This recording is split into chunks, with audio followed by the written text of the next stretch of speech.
Good morning. I like to start with an affirmation that I use on my weekly internet radio program, Metaphysical Romp, and I want you to join me in saying this. It's another beautiful day in my consciousess. Will you know that with me? It's another beautiful day in my consciousness. Now we can get going. Right on. I'm loving it. Yay, Paul, welcome. Thank you. Welcome. God, it's fantastic. Yes, absolutely. Glad you're here. Thank you. Good to be here. Well, first of all, because of the spiritual community of Facebook, I note that today is Paul's birthday. Yes. So let us sing Happy Birthday to Paul. Y'all ready? Thank you. Happy birthday to you. Happy birthday to you. Thank you. Happy birthday, dear Paul. Happy birthday to Thank you. Yes, wow. Beautiful. That's a nice surprise. It's fantastic, and you're a good receiver. Thank you. Which is what we're really talking about. It's part of the process. It's part of the journey, yeah. Yeah. So this whole experience of waking up to the truth of who you are and looking at your beliefs and what I believe, as Millie said so clearly, really does allow our life to outpicture in the way that it is meant to be, and looking at what is going on outside of our life, but more importantly, what's going on inside of our life. Yes. And so I wanted to, before I talk to you about this incredible book and this class that you're going to be teaching, I'd love to know just about your journey into unity. I know that you were a dentist for years, and I know, so you have to have a great smile, but what else is going on in your life that drew you to the spiritual path? Well, for me, it's much like many people on their journey. Something major happens in our lives. In my case, while I was practicing dentistry in Puerto Rico way back in 1987, I slipped with an instrument and put it through the palm of my left hand, and the person I was treating happened to be in 4th stage AIDS. And so 6 months later, I was diagnosed HIV positive, and then that became the launching pad.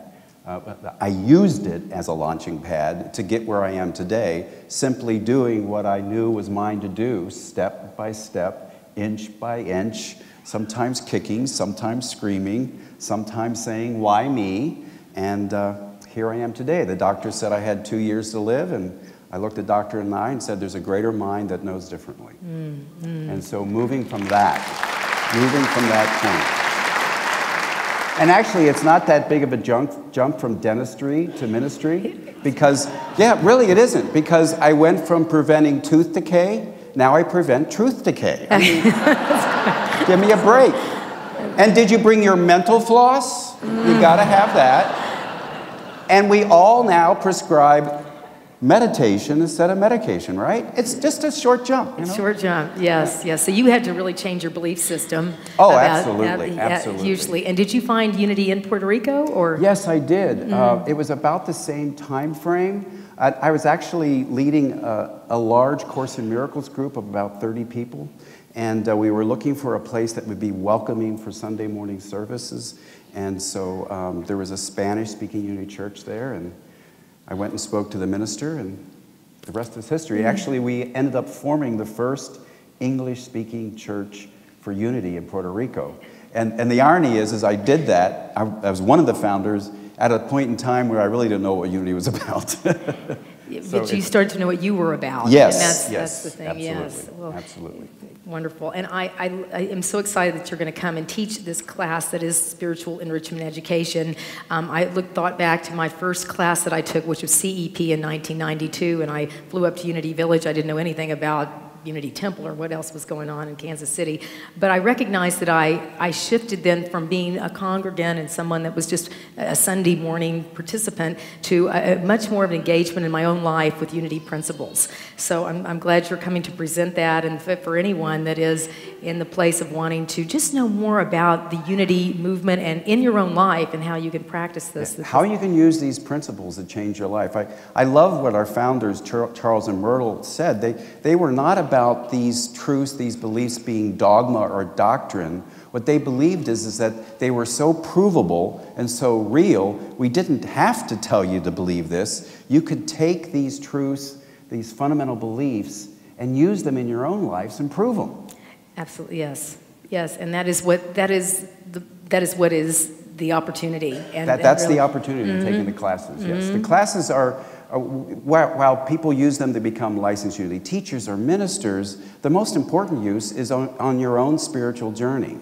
Do you want to grow and expand in consciousness? And as you grow and expand in consciousness, your life unfolds in greater and greater ways. Guaranteed. Guaranteed. Guaranteed. Yeah, I can guarantee that. Yes, because it says, as you expand your understanding of these principles, you will begin to experience the world differently, ultimately creating change in your outer life and circumstances. Yes. Yes, and I love that that teaching the class is the author of the book. You know, I've taught a lot of classes. I'm not ever the author of the book, so this is just totally groovy. I love this. Thank you. It was a labor of love. Well, wonderful, wonderful. And so Paul, metaphysics is what we're talking about here at Unity. You know, this beyond this physical interpretation, that it is this beyond the story. It's how do we apply it. And I'd love for you to talk to us about what you see is metaphysics and how it's been helpful in your life. And for me, I'm all about simplifying language in a way. And most of us, we grow up in spiritual traditions where we use the word theology. And in Unity, that's sometimes not such a welcoming word. But our metaphysical belief system is really a type of theology. They're beliefs, they're principles, they're provable laws that we can use to have a better life. And it's always an inside-out job. You have to start inside with your consciousness, with your everyday awareness, helping to surface the stuff that might be in our subconscious mind so that we can become more clearly what you say is who we are, what I say is what we are, this beautiful Christ presence. Excellent, excellent. So when we're talking about prosperity and the metaphysical look at that, because that's our series, and that's so what would you say would be lack consciousness and prosperity consciousness in our belief? Okay, so let's start with lack consciousness. All right. So one of our basic teachings is what you focus on grows in consciousness. What you focus on grows in consciousness. We call it the law of mind action. And so people who have lack consciousness are exquisitely experienced at focusing on lack. And the amazing thing about people who are able to see lack is they can see what's not there. They see what's not there.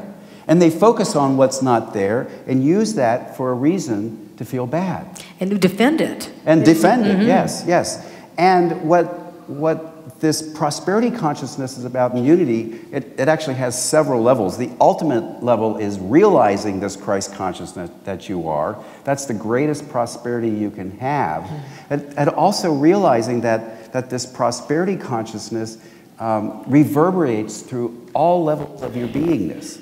And it's focusing on what you do have, both in consciousness and the outer, and then using that as a springboard to have more of what you want, and hopefully more of your Christ consciousness to begin with.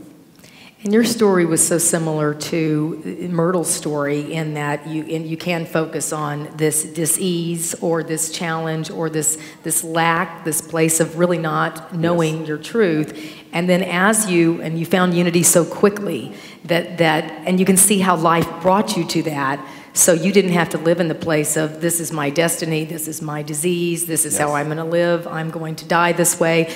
That, oh no, I just didn't know about that life that is within me, that Christ consciousness. And it really is shifting to realizing that the only destiny we have is to live a life being this Christ consciousness. I say it two ways, being the best Christ you can be or being the Christ you already are. And as we get in touch with the reality of this beauty within, then the without changes.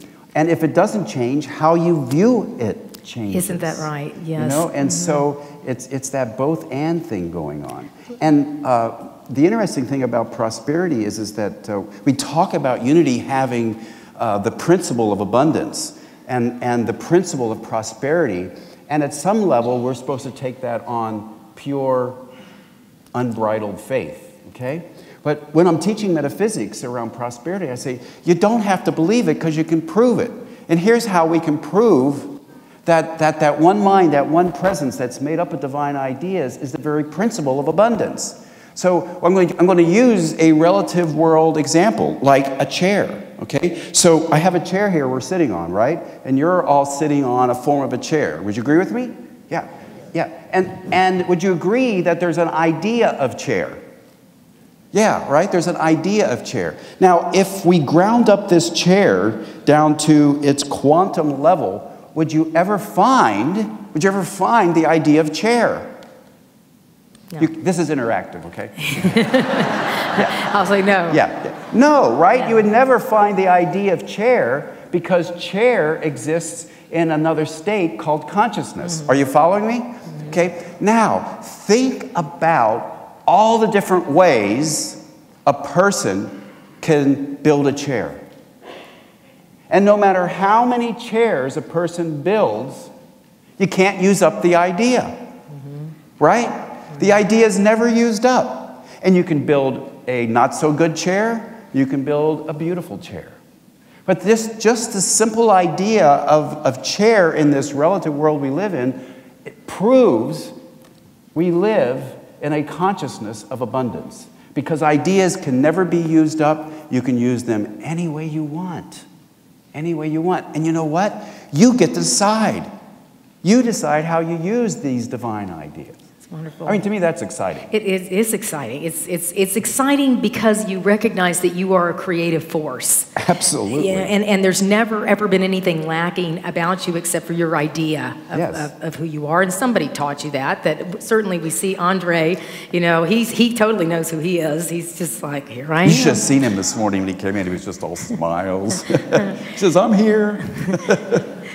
So we are, and I love, this is what metaphysics I believe is all about, is it's beyond this feeling of I'm just blood, bone, and flesh. Exactly. That this is all there is to me, that I am a creative force, and in fact we are creating a new world by this conversation that we're all sitting in right And I'm here. so much more than my limiting beliefs.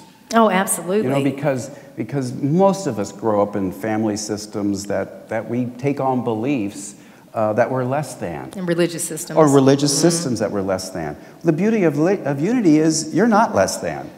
The totality of the oneness is everywhere totally present. And if that is true, then the totality of the oneness, the Christ mind, divine mind, whatever you want to call it, is right there at the point of your consciousness. And if we could simply wake up to that, we can live more fully from it. Sure, and to start to notice, I mean, you have a fantastic story of this healing, but it is so much in our lives as we look back to, you know, when we walk into a center like this that is all about, you've always been okay, there's never been anything wrong with you, and as you start just letting that be your truth, to see how things automatically start to shift. Yeah, and I brought some